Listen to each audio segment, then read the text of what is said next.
They beat Oklahoma. And there's Mike Mena coming out, number 1 at 118 pounds. The 4-time high school champion from the state of Illinois, never lost in high school. He's in the black, and in the dark maroon, you'll see Arizona State. That's Danny Felix on your left. Well, these three wrestlers had real close matches last year. Mena going 2-1 against Felix.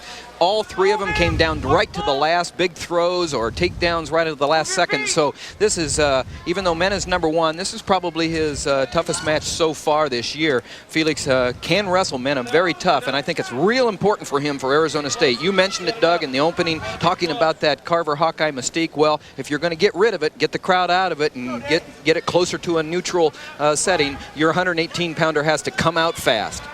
They have similar styles, I think, too.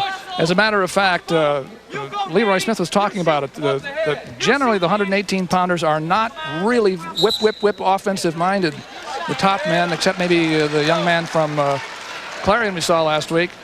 So they're solid defensively. They make advantages off each other's attack, and sometimes it's a matter of who has the best attack.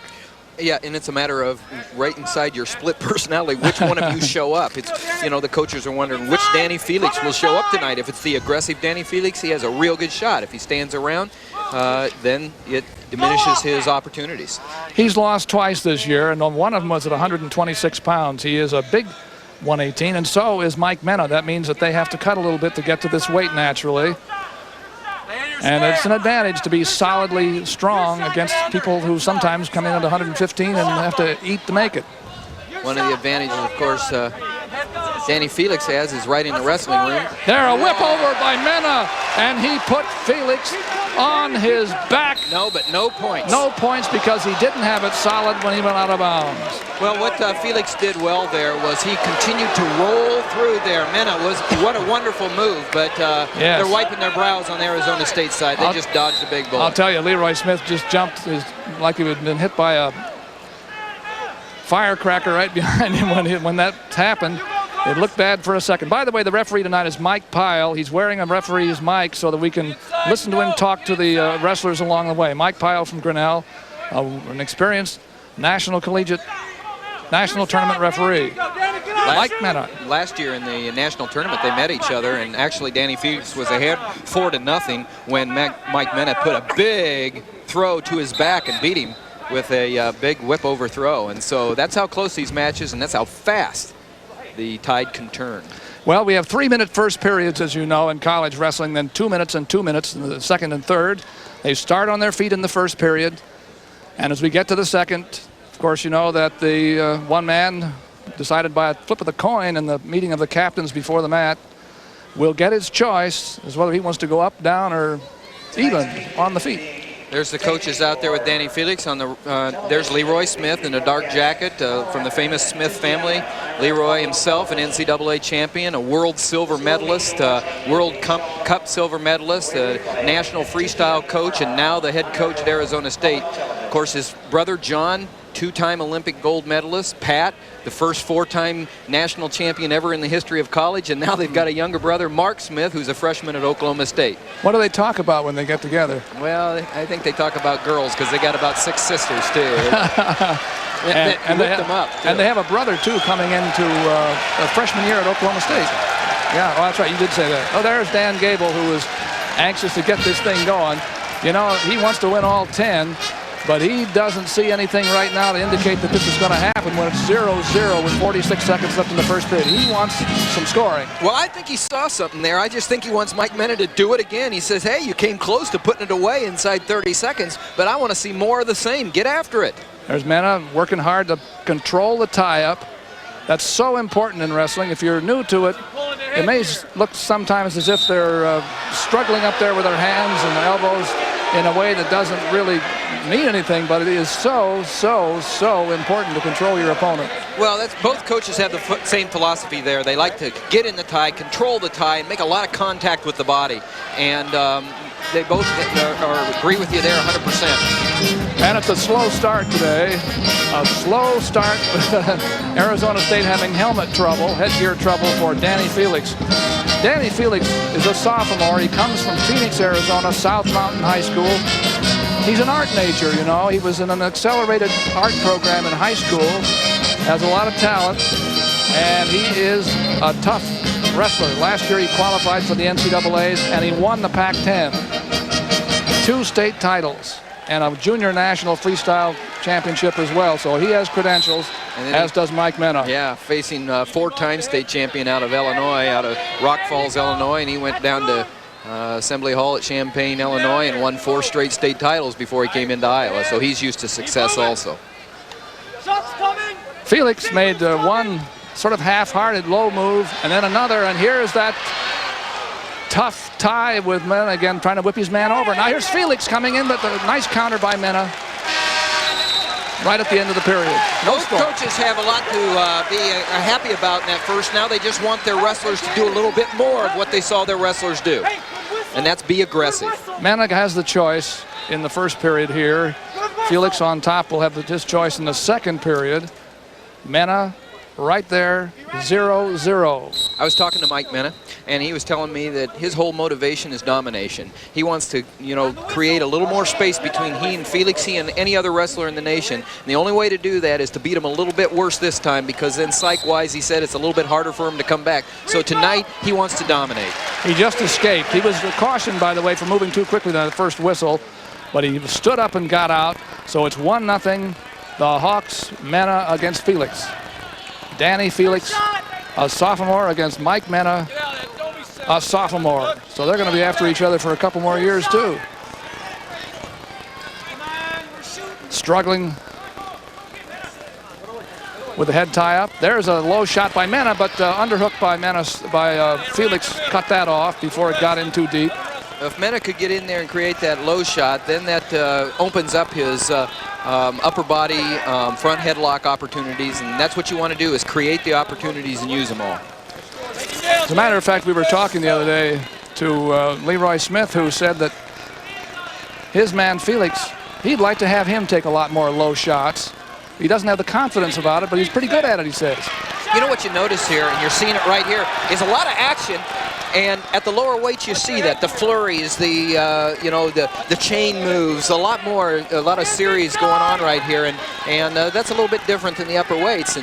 And I was talking to Zeke Jones, the assistant coach, who's still in. He's the #1 ranked wrestler in USA. He won the Goodwill Games. He's a world champion, and yet he's getting up there in age. And he says, I don't know how much longer I can take this. I'm going for 96, but he says a little different for upper weights because they don't have to move as much. They're going into 30, 34. Dave Schultz, 34, 35. Bruce Baumgartner. So it's kind of interesting to talk to.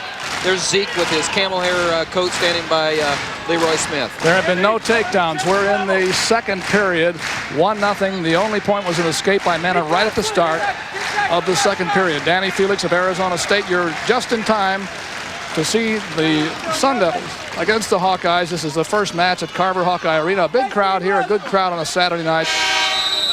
Stomping and clapping. They'd like to see a little action, and they'd like to see a takedown from their man. There's Zeke Jones right there. We were talking about gold medalist at this past Goodwill Games, a silver medalist in the Olympics, a highly successful wrestler. Some Iowans may remember his brother, mid-70s, Johnny Jones, oh, yes, who wrestled for Iowa State.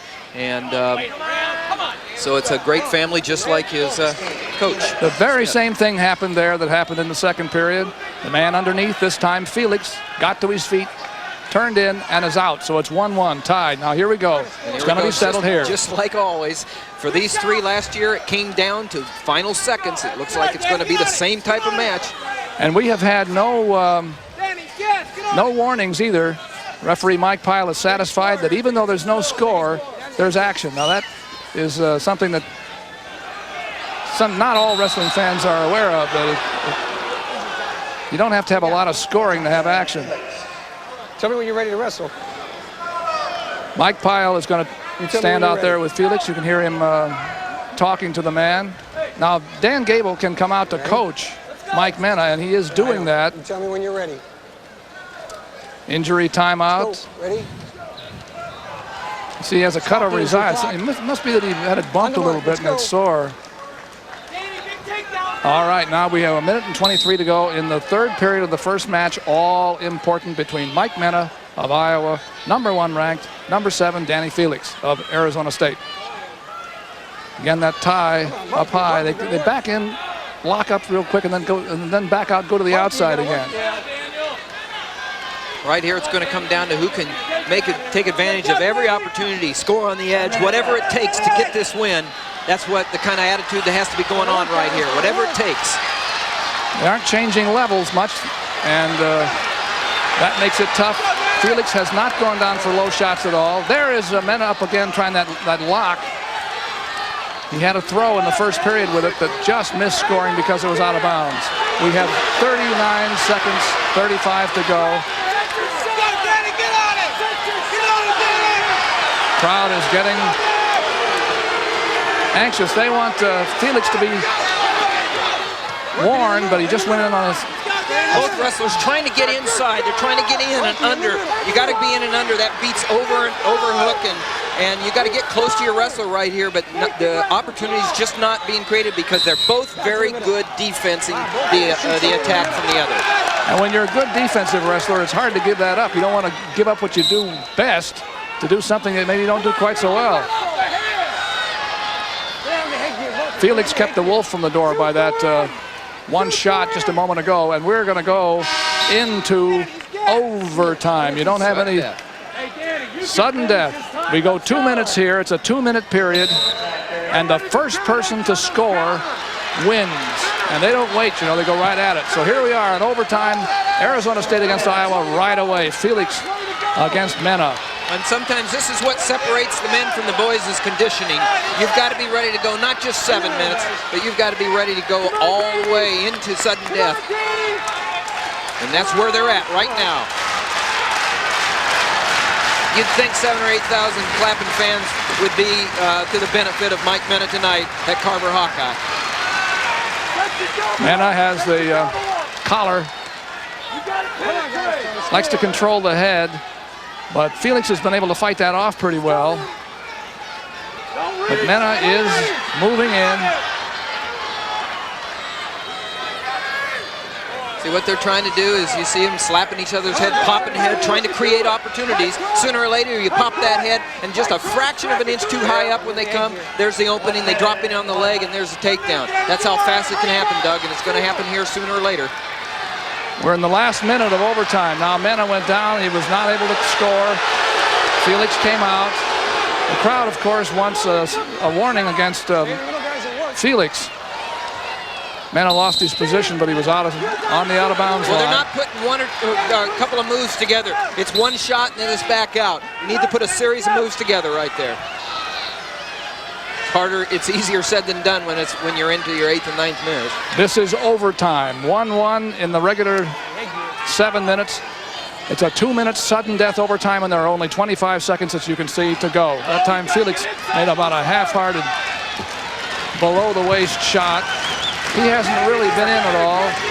Mena had one try in the first period, a throw, which was out of bounds, as we said. 1-1 here in the last few seconds.